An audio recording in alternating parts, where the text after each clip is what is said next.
study, and play come together on a Windows 11 PC. And for a limited time, college students get The best of both worlds. Get the Unreal College Deal. Everything you need to study and play with select Windows 11 PCs. Eligible students get a year of Microsoft 365 Premium and a year of Xbox Game Pass Ultimate with a custom color Xbox wireless controller. Learn more at windows.com/student offer. While supplies last. Ends June 30th. Terms at aka.ms/collegepc.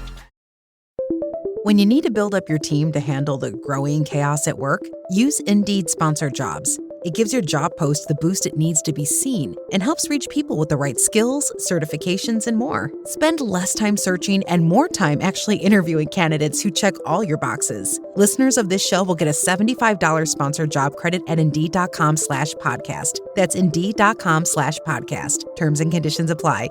Need a hiring hero? This is a job for Indeed Sponsored Jobs. I wrote a little song to remind you, Choice Hotels get you more of the experiences you value. The Cambria Hotel's got it all. A rooftop bar, have a ball. Cocktails up here feel just right. Is Cambria amazing? All right. Bring a date, your team, or even your mom. Book direct at choicehotels.com. See you on the roof.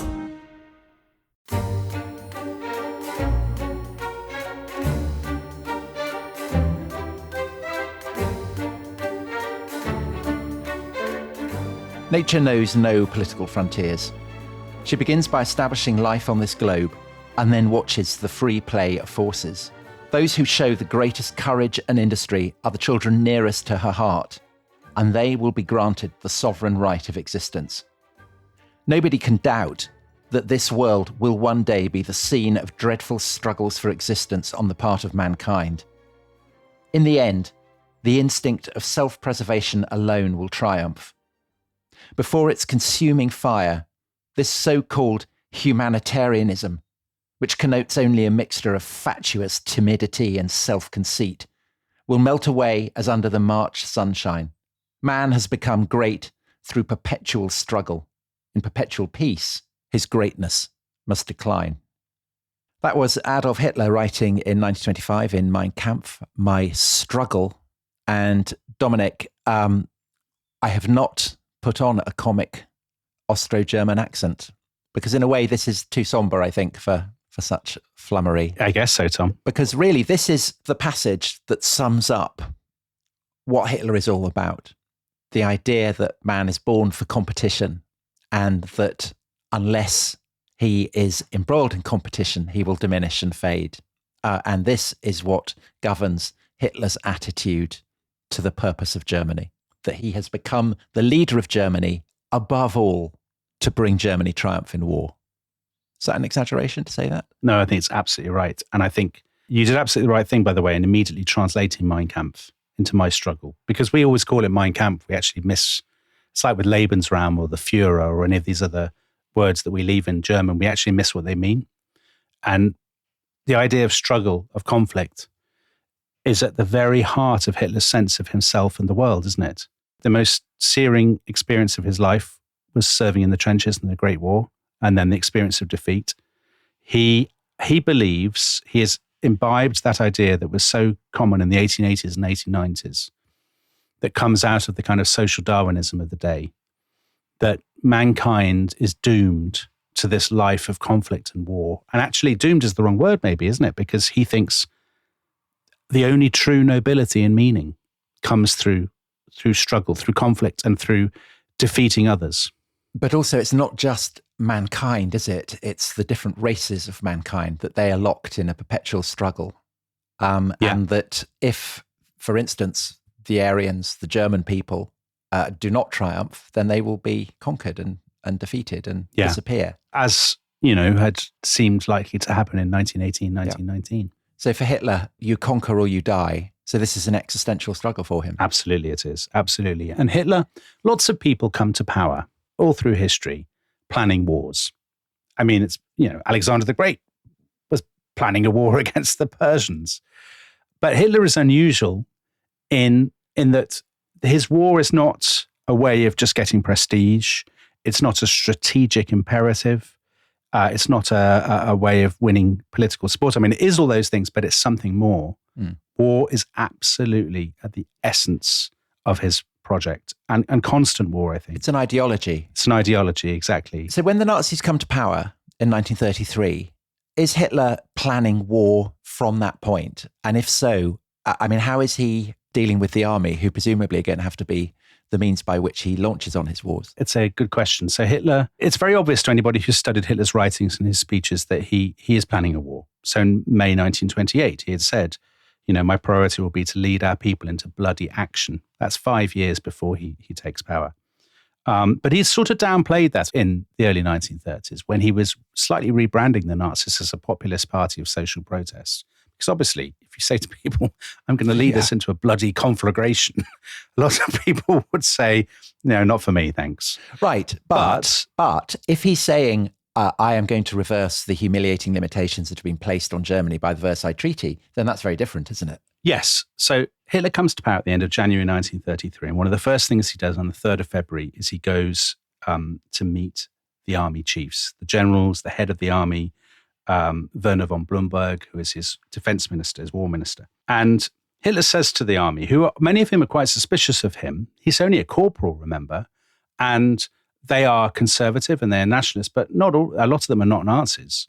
And he says to them, listen, my priorities are sort of A, to deal with Germany's internal enemies, to crush Marxism. That's brilliant as far as they're concerned. They don't like Marxism. And secondly, he says, in the long run, we're going to want to expand. We're going to want to build up the army. And we're going to want to have some living space in the East, lebensraum. That idea, that word, lebensraum, living space, is very current in the early 1930s. It's not just the Nazis who use that word. And again, they are delighted by this. They're like, brilliant. Those are our ambitions. They are, burning with resentment. They believe they've been stabbed in the back in 1918. They think they were humiliated in the Treaty of Versailles and very poorly treated. They want to build up their army again. They want to recapture some of the territory that Germany lost. In those ambitions, they're probably no different from the military elite of any other country that would have lost the First World War. So actually, they think, great, I don't necessarily love Hitler, but his ambitions tally with my own. And how much popular support is there for this? Well, I think loads of popular support. So I think that idea of having more living space, of expanding to the east, is very popular with business elites, for example. I mean, they look at something like Poland, Czechoslovakia and so on, and they say, this should be our backyard. But what do they think is going to happen to the Poles or the Czechs? How does that work, do they think? Well, don't forget, most of these... I mean, we know what Hitler thinks, but... Yeah, but most of these people had lived in the Second Reich, in the Kaiser's empire, and that had loads of Poles and so on in it. I mean, it's not unthinkable to them. So that's what they think is going to happen. They imagine it as being like the Bismarckian Reich. Yeah, that's a good way of putting it. I mean, some of them are more extreme, of course. Some of them are more radical, but not all of them. A lot of them are monarchists or were monarchists.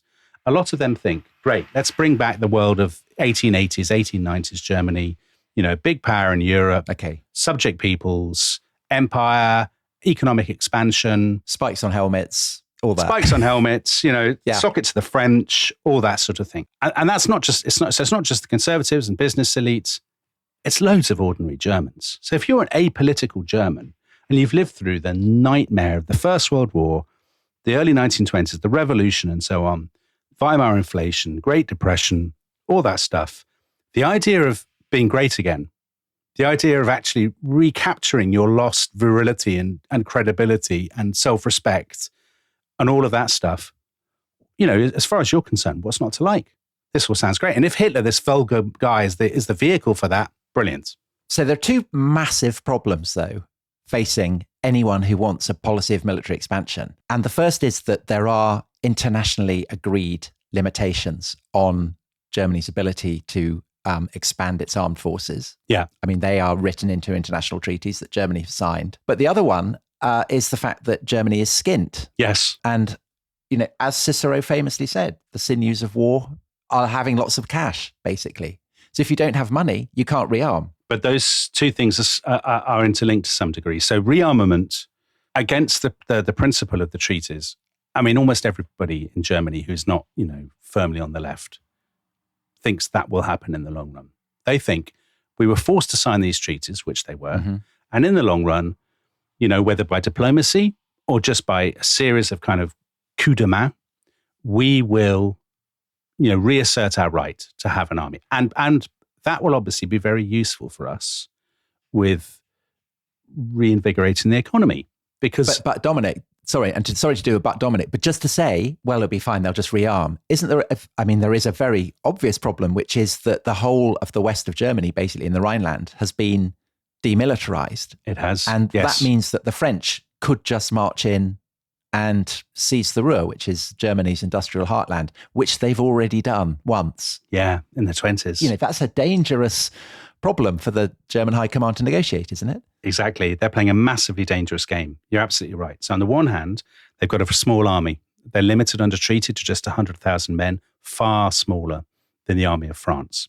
And second, as you say, under the Treaty of Versailles and then the Treaty of Locarno, they have demilitarized the Rhinelands. That's the region all along Germany's western border. And effectively, that just means the French can walk in. There's no German troops there to stop them. By law, the German is not allowed to have troops there to stop them. The French can swan in, as you say, just capture Germany's industrial base.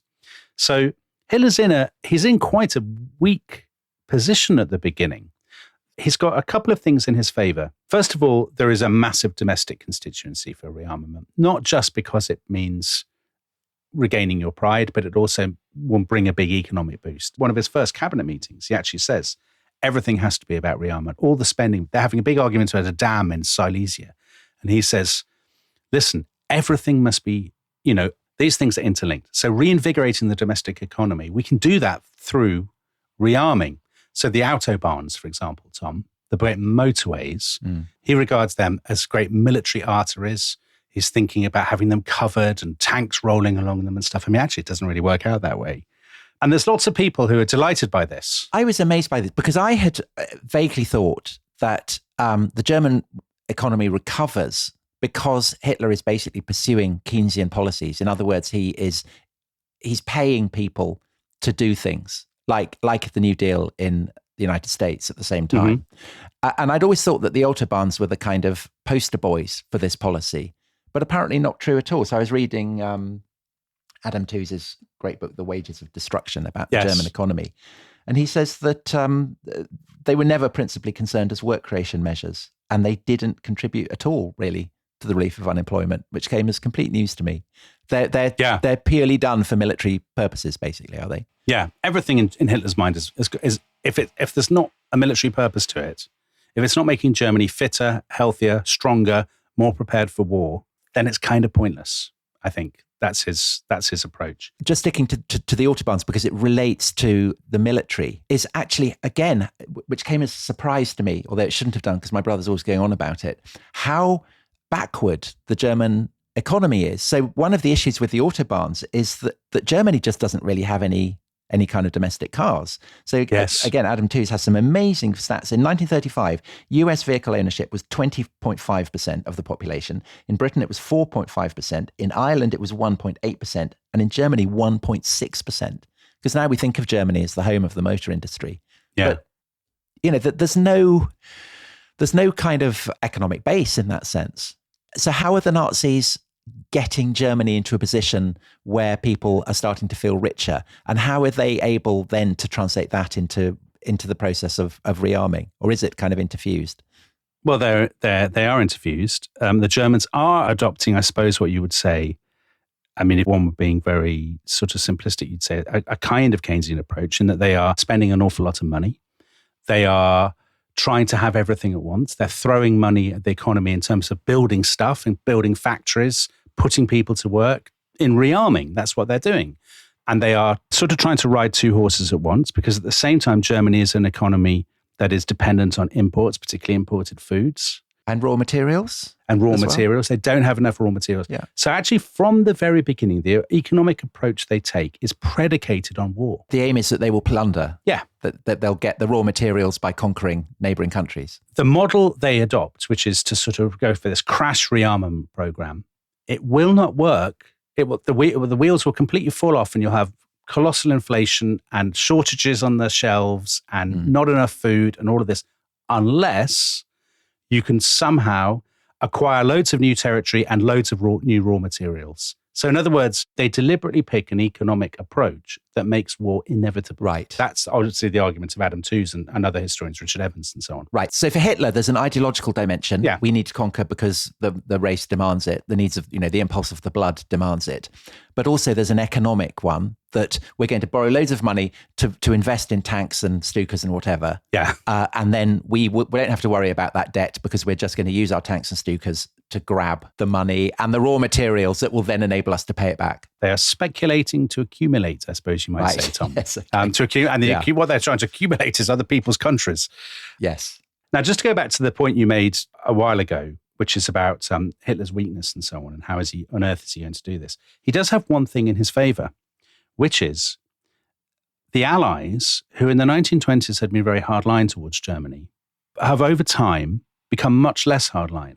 And actually, by the time Hitler comes to power, there are an awful lot of people, especially in somewhere like Britain, who think, do you know what, the Germans have been pretty hard done by. The First World War, now I think about it, was a terrible tragedy and a mistake.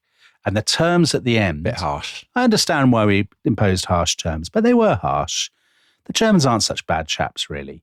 And obviously, we can't force them to live like dogs forever. At some point, we will have to readmit them on equal terms. I mean, Germany is a big place. They're a proud people. And Hitler is brilliant. He has many, many terrible qualities. He's lazy. He doesn't read stuff. That's not the worst quality. Yeah, but as an executive. As a leader. Yeah. As a leader. But he is an astonishingly good opportunist. He's brilliant at seeing the weaknesses in other people's position and exploiting them. He can just sniff it out, can't he? Sniff it out. And this is what he does with the Allies. He knows that the British are not that bothered about what's going on the continent. He knows that there are a lot of people in France who don't want another war, who hate the thought of repeating the slaughter. And he is determined to exploit that and to exploit the guilt that people feel. And of course, lots of people feel he has legitimate grievances. Right. And that passage of Mein Kampf that we read at the beginning, where he sniffs at the humanitarian impulse, he is exploiting the humanitarian impulses in, say, the British and French popular opinion. He absolutely is. He sees them. He gets reports on them. He sees it as weakness. He does see it as weakness. In every way. Yeah. Yes. So from the start, the interesting thing about this is he proceeds slowly and carefully with a series of calculated gambles, and one by one they work. I don't know whether the analogy is building bricks or toppling dominoes, but whichever metaphor you choose. I guess the first one is his decision to walk out of the disarmament talks that are under the aegis of the League of Nations that are happening at Geneva. They've been going on for a while, but they haven't really got anywhere because the French in particular are not terribly keen on disarming. Yeah. And in October 1933, this is the first of a series of coups, great coups, PR triumphs. Hitler says, I'm going to pull out of the Geneva Conference on disarming because why should Germany when we're so weak compared with everybody else anyway? And what's more, the League of Nations is it's basically a conference of the victors. It's humiliated us. No one takes us seriously. The League of Nations has never sort of been just to us. We're walking out of the League of Nations. It's hard to think of anything more calculated to provoke Hitler's contempt than a disarmament process at the League of Nations. Yeah, that's true. I mean, he hates it, and the League of Nations kind of internationalist talking shop that he regards, with utter disdain. But of course, he's still playing the victim card, isn't he? Yeah. That's the irony of it. That's the fiendish cunning of it, is that he's not condemning the League of Nations as a Nazi. He's condemning it because it is victor's justice. Exactly, Tom. Yeah, that's absolutely right. So, when ordinary Germans hear this, many of them are absolutely delighted. They're like, yeah, we're always being pushed around and humiliated. Finally, someone has the guts to say, sod you, we're not going to sit here and just be sort of made fun of and belittled. The League of Nations has done nothing for us. What are we wasting our time with it for? There's a pattern that starts now, which is that Hitler will have a great foreign relations coup, and then he will call an election at the Reichstag. The Nazis are pretty much the only party, so it's not really a much of an election, or a plebiscite or something. He loves a plebiscite. Nobody enjoys plebiscites more than Adolf Hitler. He'll have a plebiscite and says, what do you think of my latest idea? And he gets, 95% approval in the plebiscite. and 92% victory in the Reichstag so-called election. And everybody's sort of, well, what a tremendous business. And of course, loads of nationalists. Indeed, you don't even have to be a fervent nationalist. You could just be a sort of slightly conservative patriot. And you could say, finally, someone's told the French where to get off. Brilliant. Now, in 1934, the following year, he does two things, one of which is very smart, and the other one is a sign of the danger of overreaching. So the very smart thing is, he's still, as you said at the beginning, really quite weak. The French could walk in at any moment, and they're also worried about the Poles on the other side. So Hitler does something that many of our listeners may find grimly ironic. He signs a non-aggression treaty with the Poles, 10-year non-aggression treaty. And what year is this? 1934. So yeah, January 1934. Due to run out in 1944. Yes. I wonder if he'll stick to it. Well, exactly. And the Poles think, brilliant, we've secured our western border. Europe is shocked because the Poles are meant to be allies with the French. You know, the French have been trying to build this sort of ring around Germany, and Hitler has broken it by signing this deal with the Poles. And that means that Hitler now is free from the fear of being encircled. He's not going to be attacked on two flanks by the French and from Eastern Europe. The other thing that he does, which is a sign of the dangers of overreaching, an illustration of the risks in his foreign policy, and we'll talk much more about this in the next episode, is he sort of semi-tries to orchestrate a coup in Austria. So Austria, obviously German-speaking, his homeland, place where he was born. His dream is to reunite it with the Reich.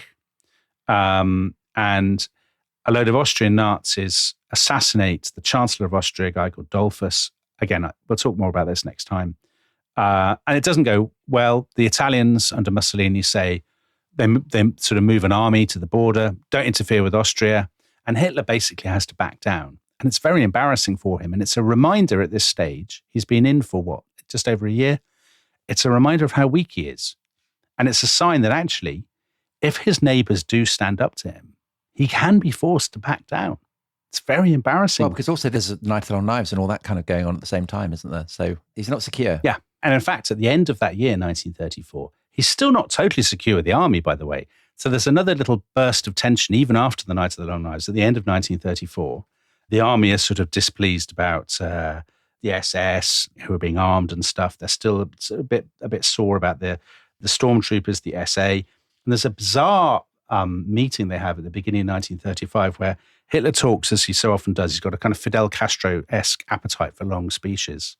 He talks for 90 minutes and then starts crying during the speech. The whole kind of theatrical, the master showman. Yeah, begging for the loyalty of the generals. And the generals say, oh, okay, fair enough. You know, we'll Stop crying.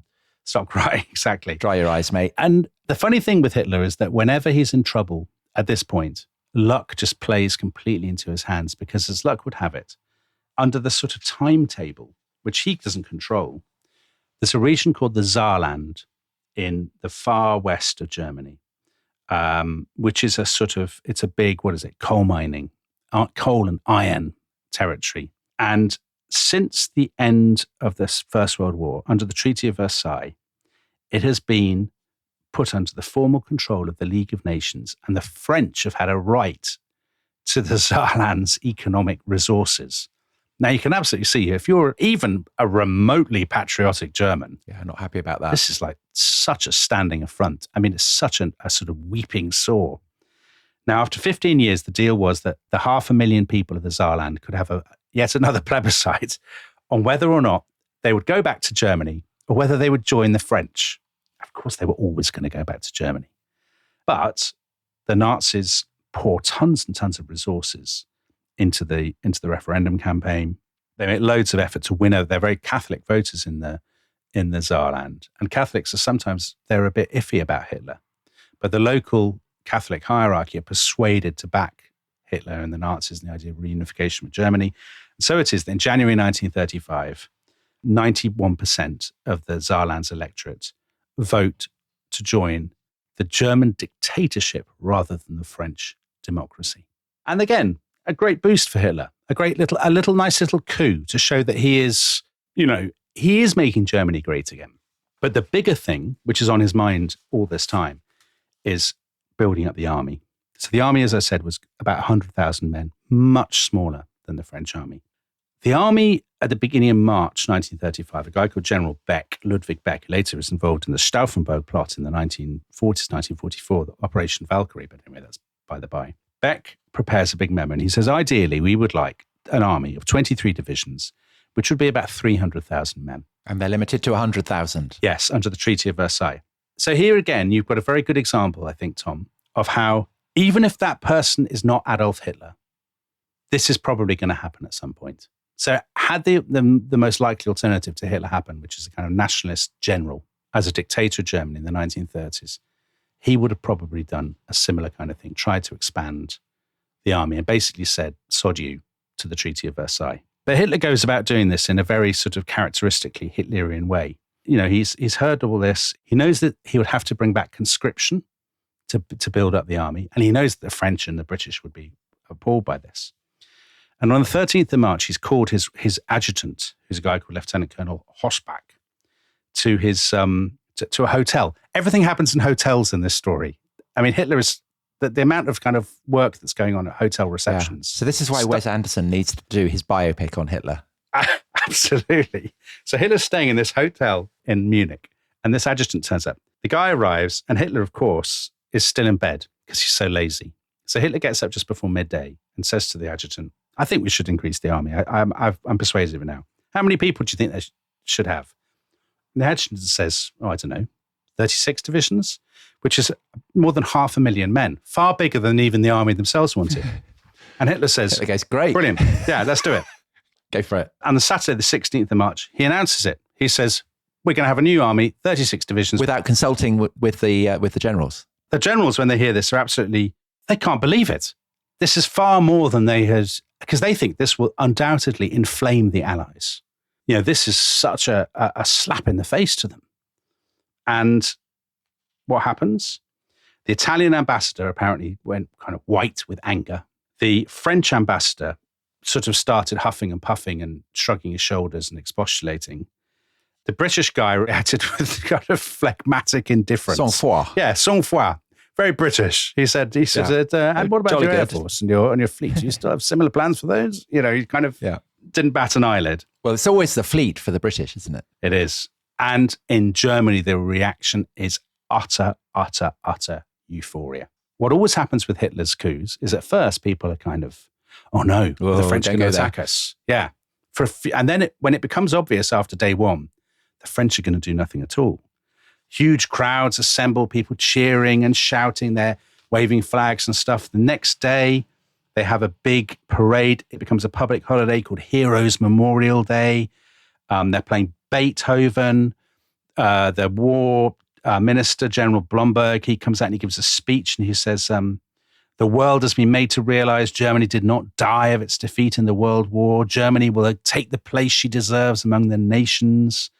Richard Evans, like a lot of historians, quotes a really interesting diary by a Hamburg housewife called Louisa Solmitz, because she is a kind of small C conservative, nationalist Hamburg housewife whose husband is of Jewish descent. Yeah. And so their child has not been given Aryan status, right?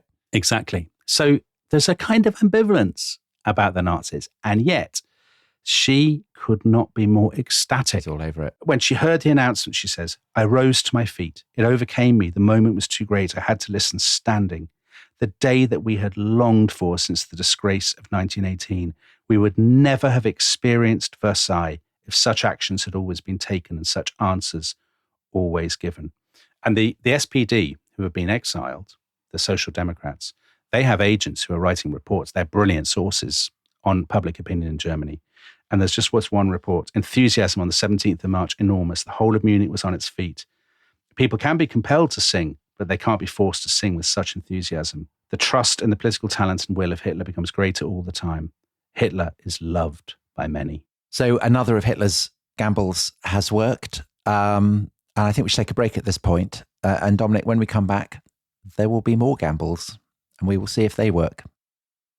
Hi, this is Gary Lineker from Goal Hangers. The rest is football. This episode is brought to you by Wise. It's only when you start moving money between currencies that you really think about the exchange rate, the fee, and what might be hidden away in the small print. Whether you're living abroad, paying someone overseas, or just trying to manage your money across borders, you want a fair exchange rate, an easy transfer, and no surprises along the way. Wise keeps things simple. Wise is a smart way to move the currencies you need around the globe. It works in more than 160 countries and with over 40 currencies. Most transfers arrive instantly. Wise uses the mid-market exchange rate, like the one you see on Google, with no markups or hidden fees. So when money needs to move, you can see the rate, know the fee, and get on with it. Join millions saving billions on hidden fees by downloading the Wise app today. Be smart, get wise. T's and C's apply.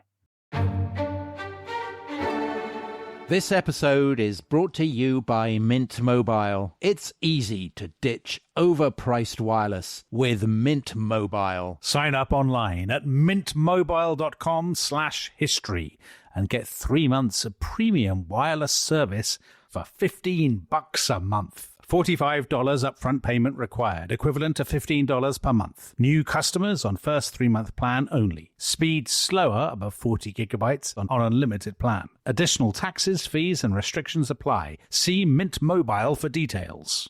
Are you looking for support in your weight management journey? Zepbound tirzepatide may be able to help. Zepbound is a prescription medicine used with a reduced calorie diet and increased physical activity to help adults with obesity, or some adults with overweight who also have weight-related medical problems to lose excess body weight and keep the weight off. Zepbound is approved as a 2.5, 5, 7.5, 10, 12.5, or 15 milligram injection. Zepbound contains tirzepatide and should not be used with other tirzepatide-containing products or any GLP-1 receptor agonist medicines. It is not known if Zepbound is safe and effective for use in children. Don't share needles or pens or reuse needles. Don't take if allergic to it, or if you or someone in your family had medullary thyroid cancer, or if you've had multiple endocrine neoplasia syndrome type 2. Tell your doctor if you get a lump or swelling in your neck. Stop Zepbound and call your doctor if you have severe stomach pain or a serious allergic reaction. Severe side effects may include inflamed pancreas or gallbladder problems. Tell your doctor if you experience vision changes before scheduled procedures with anesthesia, if you're nursing, pregnant, plan to be, or taking birth control pills. Taking Zepbound with a sulfonylurea or insulin may cause low blood sugar. Side effects include nausea, diarrhea, and vomiting, which can cause dehydration and worsen kidney problems. Talk to your doctor. Call 1-800-545-5979 or visit zepbound.lilly.com.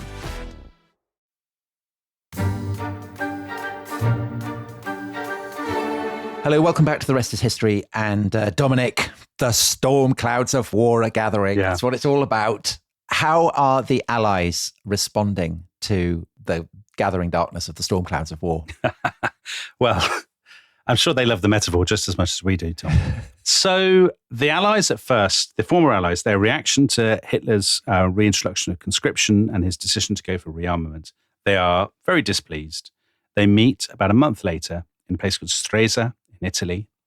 So this is in April 1935. The British, the French, and the Italians, and they say, right, we're going to contain Germany. We're going to, make a public statement. Germany cannot, the next place that Germany will probably go for will be Austria. We will guarantee the integrity of Austria. That guarantee will be our kind of public show, our statement that we're not prepared to allow Germany to sort of rip up treaties and behave like a bully boy on the world stage. And the fact that this is happening in Italy, a reminder that Italy had been one of the Allies in the First World War and therefore one of the victors. And Mussolini at this point is still very much on the side of the two democracies, Britain and France. He is. So Mussolini, whom Hitler thinks Mussolini is brilliant to some degree and is very influenced by Mussolini, because of course Mussolini comes first. But Mussolini had almost, there'd been a danger of war in 1934 over Austria. And at this point, as you say, Mussolini is lined up on the other side. So the Stresa Front, as it is called, it lasts for basically 2 months. And the country that screws it up is not Italy, right? But Britain. But Britain, very disappointing scenes, Tom. So the British and the Germans have been in naval talks, because as you said before, the British are really most interested in the Royal Navy. And all the time, by the way, the British are looking at the continent and what's going on, but they're distracted by India, by the Great Depression, the empire, all these other things. Worried about Japan as well, aren't they? Yeah, as far as they're concerned. They just want stuff in Central Europe they just want Hitler to pipe down, everything to be quiet and stable. They're not that bothered about it. Distant countries of which we know little. Exactly. So they've been having these naval talks with the Germans, basically allowing the Germans to have a navy that is 35% as big as the British one. And in June 1935, they reach a deal. They reach a deal with a man called Ribbentrop, from whom, unfortunately, the world will be hearing more. Joachim von Ribbentrop, who is he'd actually fought very bravely in the First World War and won an Iron Cross. But in Britain, he's forever known as a champagne salesman. Yes, a champagne salesman. Yeah. And a chap who didn't go to the right club. He absolutely didn't go to the right club, Tom. I think because we are a patriotic podcast, we should talk of Ribbentrop and treat him with exactly the same snobbish contempt that people did that the Earl of whatever would have done. He's definitely a guy who wears the wrong shoes. He absolutely is. He's always got the wrong trousers on, and they're shiny. He's trying too hard. Yeah, he's always trying too hard and wearing a very sharp, expensive suit that's just ill-judged. Not wearing baggy tweed. Yeah, exactly. He's a terrible man, and everyone in Britain despises him, and he knows this, and he absolutely loathes the British. But it's Ribbentrop who concludes this naval deal with the British in 1935. And this, again, the British have basically gone behind the backs of the French to do this deal with the Germans, because the British think, give them a little navy. Maybe if you give Hitler a few of these things, which are not unreasonable, it's not unreasonable for the Germans to ask for a navy. You can't hold them responsible for 1914 forever. At some point, you're going to have to let them have a navy. Let it be now. Let's buy them off. And of course, to Hitler, that sends the message, you can always divide and rule. You can always persuade either the British or the French to go behind the backs of the other one and to give you what you want. So the Straits front is pretty much dead from that point onwards, because it's obvious the Allies are never really going to act in concert. And at this point, so the middle to end of 1935, it has to be said, Hitler has played his hand unbelievably well. I mean, Ian Kershaw, in his brilliant biography of Hitler, he writes as follows. He says, for the German people, Hitler seemed to be achieving the unimaginable. He had, it seemed, single-handedly broken the shackles of Versailles, restored military pride, and made Germany once more a force to be reckoned with in international affairs. And Kershaw also says, I think really importantly, at this point, and I quote, there was nothing specifically Nazi about his achievements. Any patriotic German could find something to admire in them. And I think that's really important that people get that.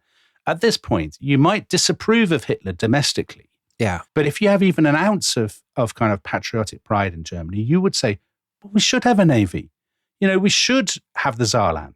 All of these kinds of things. We should be proud and have our territorial integrity and all these kinds of things. Obviously, the drive to rearmament requires an emphasis on guns rather than on butter. And I was, again, really interested reading Adam Tooze. And he writes, remarkable evidence collected by Labour historians demonstrates the passionate identification that many German workers in the 1930s clearly felt with the weapons they were producing. And he says that in part, this is because of the high status that's attached to the skilled work required to produce these armaments, but also that clearly it has something to do with the armaments themselves, that they are assertions of national strength, that the average worker is made to feel good about what he's producing. And that presumably this is something that steels workers in the face of the sacrifice that the process of rearmament requires of them. Because if money is being invested in armaments, it's not being invested in consumer durables. Yeah, you're absolutely right. I think that Adam Tooze's point is really important. There's nothing wrong with being patriotic, and there's nothing wrong with being a patriotic German. And we joke, Tom, about being a patriotic podcast, for example. Had you been in Germany in the 1930s, early 1930s, you might well have been horrified by all kinds of Hitler's domestic policies, regarded Hitler himself as a very bad man, been shocked by the anti-Semitism, the violence, the dictatorship, all those things. But if you in 1935 had looked at all his foreign policy achievements and had looked at the guns being produced and the emphasis on an army and all that stuff, the chances are that you would say, great, good. I mean, the other stuff I don't like, but this I do approve of. Because as Kershaw says, any nationalistic German would have felt like that. And I think a lot of workers, absolutely, they have things they resent. But as you say, the problem is you can't have everything. Right. And because they are spending they have very little hard currency. They don't have much foreign exchange, but they are spending so much of it on expanding armaments that there's not much left over for the rest of the economy. And so in late 1935, the consequences of Hitler's choices become very apparent to most Germans because they start running out of food. Right. And so at this point, the kind of patriotic feeling that, oh, brilliant, we're rearming, starts to run up against the fact that the shops are empty. Exactly. So this is something that actually, if you're just, your image of the Third Reich, if it's all kind of Leni Riefenstahl, Autobahns, I'm afraid to say it probably is in my case, but shining factories and stuff, it's easy to miss this, that actually for ordinary Germans, life is sometimes very, very hard. And as we said, also that the German economy is actually, I hadn't realised until I read the Adam Tooze just how backward it was. Yeah, and it's also on very sort of weak foundations. So the one thing they're always running out of is fats. They have a massive problem with fats, don't they? So they're always running out of sort of butter and vegetable oil and things like this. And there are massive queues in the shops that actually sales of butter at the end of 1935 have to be overseen by the police because people are fighting over butter. Meat is incredibly expensive. The cost of frozen meat, for example, has gone up by 70%. And as you say, in different circumstances, this would lead to riots. People would be furious. And people are very discontented sometimes about the authorities. But Hitler has a knack of pulling out of the bag these foreign policy coups that buy him another 6 months. I mean, Hitler himself, he's seen as very abstemious, isn't he? Yes. A devoted servant to the German people because he doesn't draw his salary as Reichschancellor because basically he can live off the royalties of Mein Kampf apart from anything else. Yeah. But there are figures who are more extravagant. Yeah. And I guess Goering would be the archetype of that because he's building himself hunting lodges, isn't he? And he's got kind of jeweled scepters. And there's a kind of brilliant description of him by Ciano, he's Mussolini's son-in-law, isn't he? Yeah. Who runs into Goering wearing a fur coat that resembled what a high-grade prostitute wears to the opera. So all of this kind of Goering fur coat malarkey. I mean, this must be going down quite badly if there's nothing in the shops. Agreed. Goering is such a peculiar figure because he'd been a great war hero and he'd been, after the First World War, he was seen as something of a matinee idol, a very dashing. Well, he was in the Red Baron's squadron, wasn't he? Yeah. And what's actually happens to him is it's as though he's attached to an air pump and every year somebody pumps him up a bit more. So he's getting fatter and fatter. More and more ludicrous costumes. Yeah. And his costumes, he loves a kind of white tunic or white boots and all this kind of stuff. Yeah. And hunting, as you say, massive meals and paintings. And so there are a lot of people who say, oh, I hate the Nazi bigwigs. They're bullies. They strut around. They live high on the hog. High on the hog. Exactly. That's the expression I was groping for, Tom. Yeah. They're stuffing themselves with quails. Well, we can't get the fats we need. But no one says this about Hitler. He's like a medieval king. They say he's poorly advised. But the king himself, if he knew of our plight, would be... But he's seen also as monkish, isn't he? Yes, exactly. Kind of austere. Indeed. I mean, the fact that he's kind of sitting around watching Mickey Mouse and...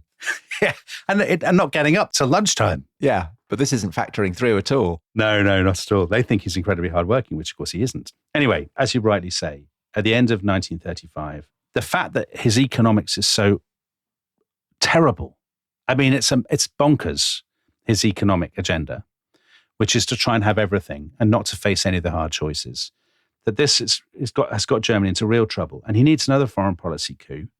It's at this point that he decides, I'm going to go for the big one. And the big one is the Rhineland. So you said in the first half about how important this was, that this huge slice of Western Germany has been forcibly kind of demilitarized.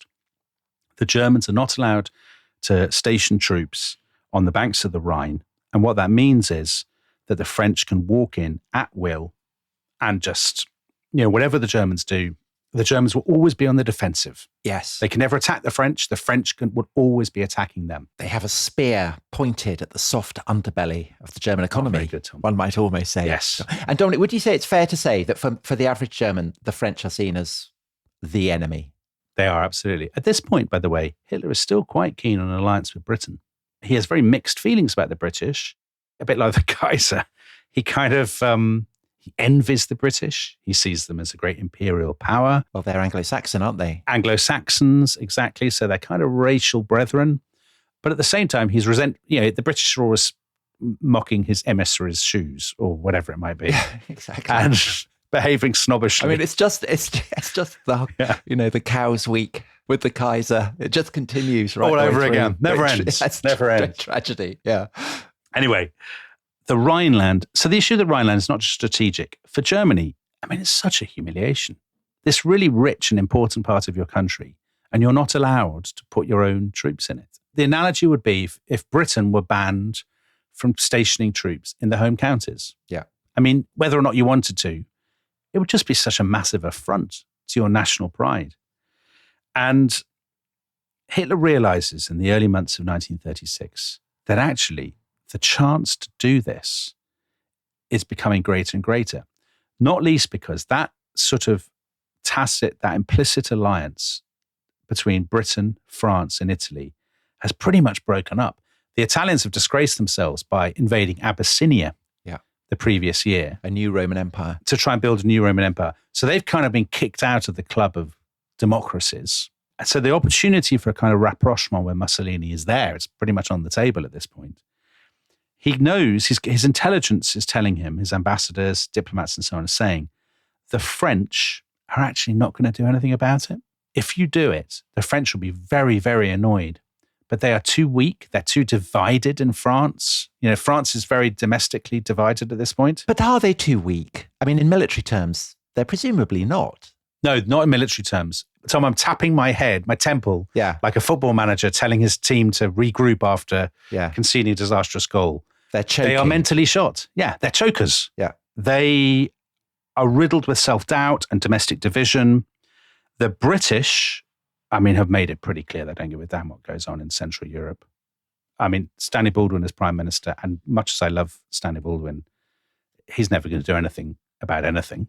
So they're just going to let the Germans crack on and do what they want. Continuing the football analogy, this is like England refusing to play in the World Cup. Yeah. It's not their business. They've got bigger fish to fry. Yeah, we've got bigger fish to fry. Yeah. But also the British think, why shouldn't the Germans have troops in the Rhineland? George Bernard Shaw said, but it's like us sending troops to Portsmouth. Why wouldn't you have troops in Portsmouth? If you're an anti-appeasement historian, let's say, you say, oh my gosh, what a chance missed. This was the opportunity. Germany would never be so weak again. This was the moment. But it was.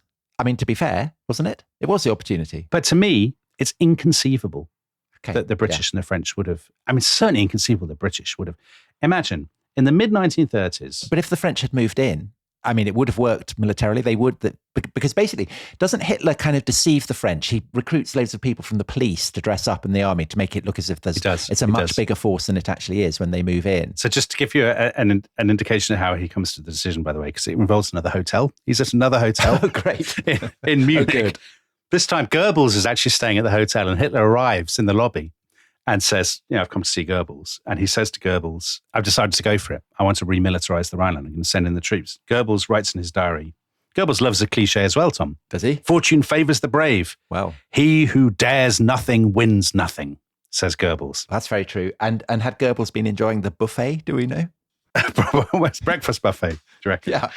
No, I don't see them as having a buffet in that kind of hotel. I think that's a la carte. Okay. So, as you say, they're going to send in 30,000 troops. A lot of these people are policemen disguised as troops. Yeah.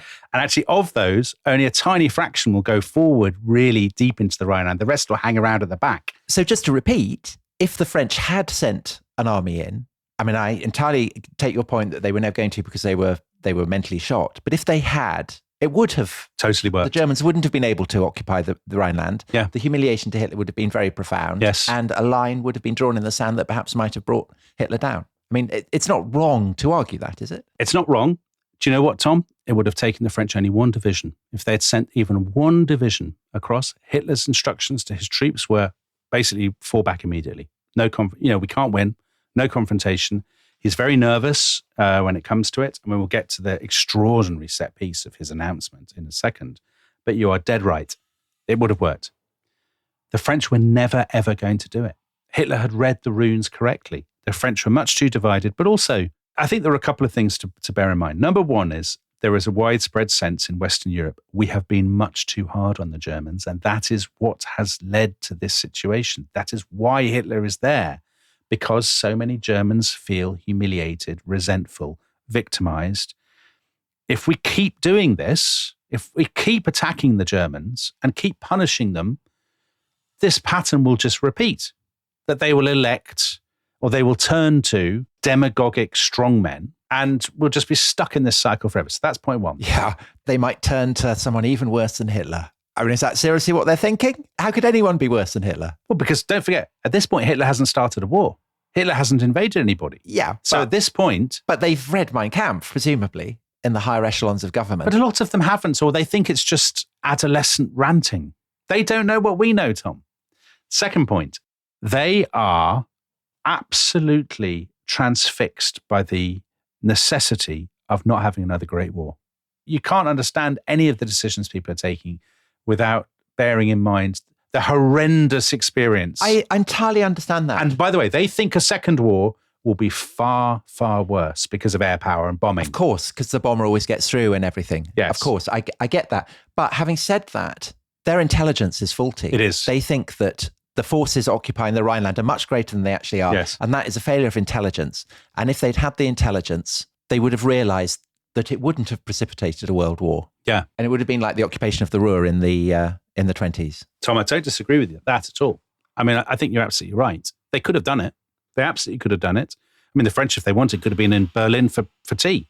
But they weren't going to do it. Yeah, all right. And so this is Hitler's malign ability to sniff out weakness and to act on it. And he also, of course, as you described so brilliantly last week, he's a brilliant performer and he and his team are brilliant at staging these set pieces. And then this is one of his most remarkable appearances. The Reichstag on Saturday, the 7th of March, 1936, a meeting in a building called the Kroll Opera House, because, of course, the Reichstag has been burned down and it hasn't yet been rebuilt.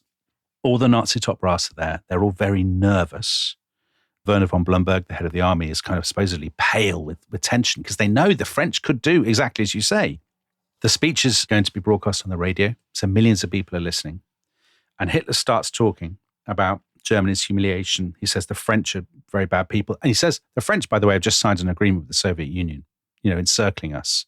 So we have to do something about it. So we're the real victims here. We're the real victims.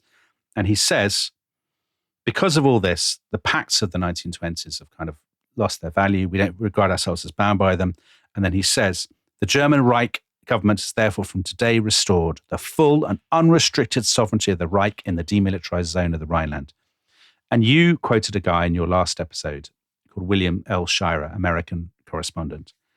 And he has this amazing description of the deputies jumping to their feet. Oh, yes. And they are screaming. Is this the little men with big bodies and bulging necks and cropped hair and pouched bellies and brown uniforms and heavy boots, little men of clay in his fine hands? Yeah, amazing. And they're screaming with delight. And Hitler raises a hand for silence. Then he says, men of the German Reichstag. And you can hear a pin drop. And he says, in this historic hour, when in the Reich's western provinces, German troops are at this minute marching into their future peacetime garrisons, we all unite in two sacred vows. And then he can't go on because the hubbub, the sobbing, the cheering, the applause, the salutes, the heils is so great.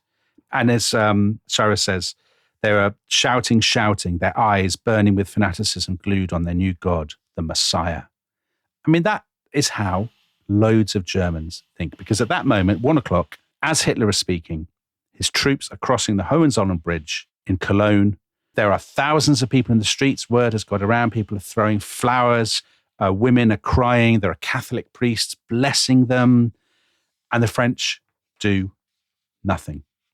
And the joy of the German people is unconfined. And this presumably completely alters the strategic balance, because now the French no longer have that bayonet point sticking into the soft underbelly of the German economy. Yeah. Now the French have no option really but to kind of institute a defensive policy. Exactly. The offensive opportunity has gone. Exactly. This totally changes the strategic map of Europe. Now, when the French are looking at a war, they're thinking about being on the defensive. They will no longer just be able to march across the Rhine. It will actually be the Germans who are now able to strike into France. So that changes things. It also changes things, I think. It obviously buoys up Hitler's popularity. All the crisis about the fats, that hasn't gone away, but nobody's thinking about butter now. They're so excited about the Rhineland. So that person we quoted earlier, the housewife, Louisa Solmitz, I was totally overwhelmed by the events of this hour, overjoyed at the entry march of our soldiers, at the greatness of Hitler and the power of his speech, the force of this man. Now, this is somebody whose domestic life has been, upended by Nazi race laws. Nazi race laws. But she still thinks, God, this is amazing. What a man. Great man. What a man Hitler is. And the thing is, it's clear that from this point, Hitler himself believes it. He had once, Tom, when we did the first series about the rise of the Nazis, we talked about how at the beginning, Hitler had seen himself as the drummer, the guy who would... The John the Baptist. Yeah. At this point, 1936, this convinces him, I think. This really convinces him. He is the Messiah. That he is the Messiah. It's not just a metaphor.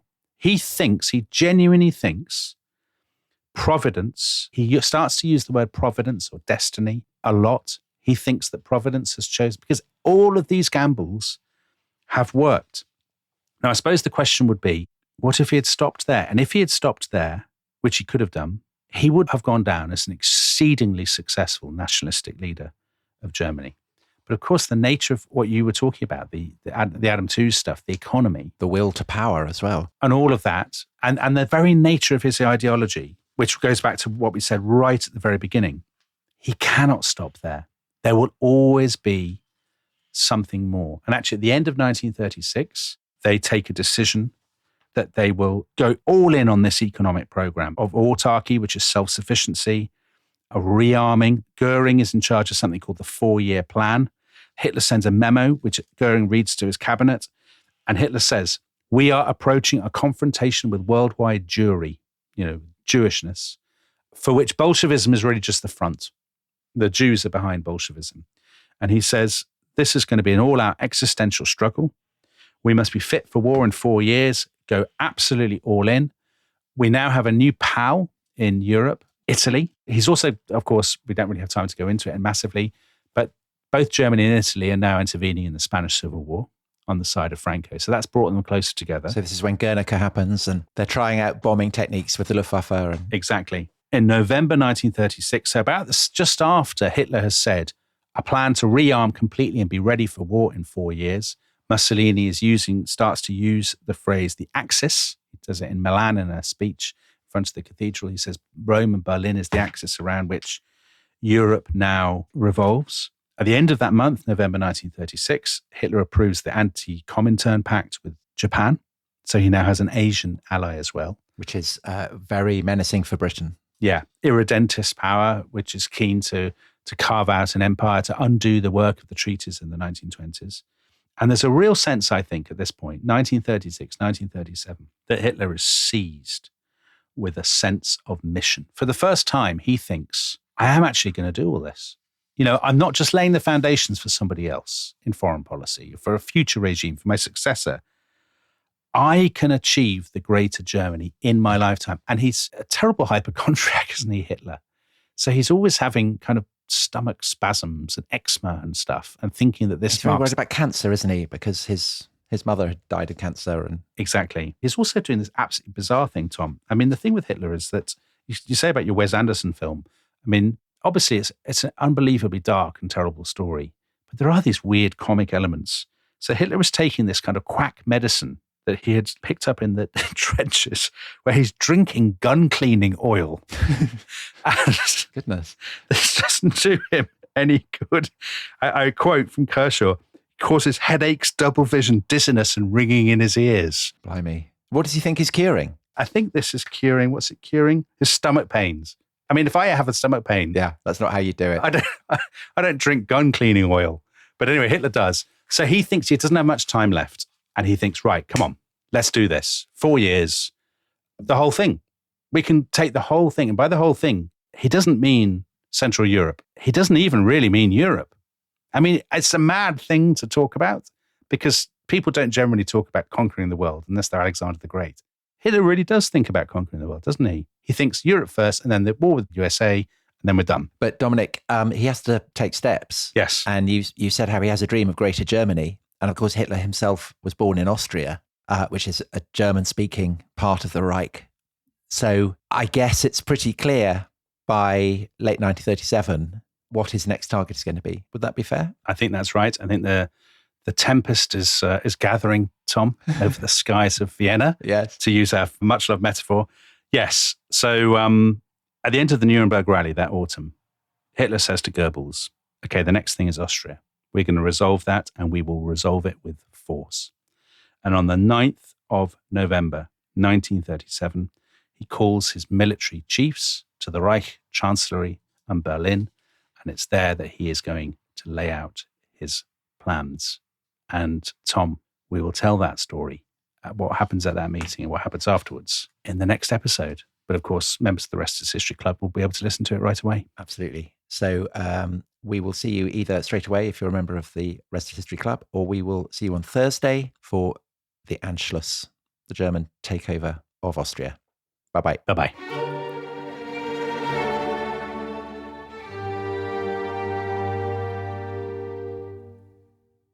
Hi everybody, it's Dominic Sambrook here. There are 2 weeks to go until the Rest is History's inaugural festival at Hampton Court Palace. And frankly, I could not be more excited. There's going to be medieval combat. There are going to be all sorts of big name historians. You can go to the palace. You can feast like Henry VIII on the very lawns where he walked. In the sunshine, I'll be talking to Tracy Borman about the Tudors. I'll be talking to Katja Hoyer about Weimar Germany. I'll be talking to Ian Hislop about the history of satire. So it's on 2 days. It's on Saturday the 4th of July and Sunday the 5th of July. The bad news is we have actually sold out the allocations that we were given by Hampton Court for both days. The good news, however, we have persuaded Hampton Court to let us have more people. So there will be a handful of extra tickets available for both the Saturday and the Sunday. Now, we do expect all of those extra tickets to sell out really quickly, so please do not wait to get your hands on them. The tickets are exclusive for club members. It's one of the benefits of being a member of the Rest is History Club. Frankly, if you're not a member and you would like to go to the festival, the only way to do that is by joining the club. So you have to head to therestishistory.com to sign up, and then you go to the members area once you've signed up and you select festival to get your tickets. We are really hoping to see as many of you there as possible in the sunshine at Hampton Court. Bye-bye.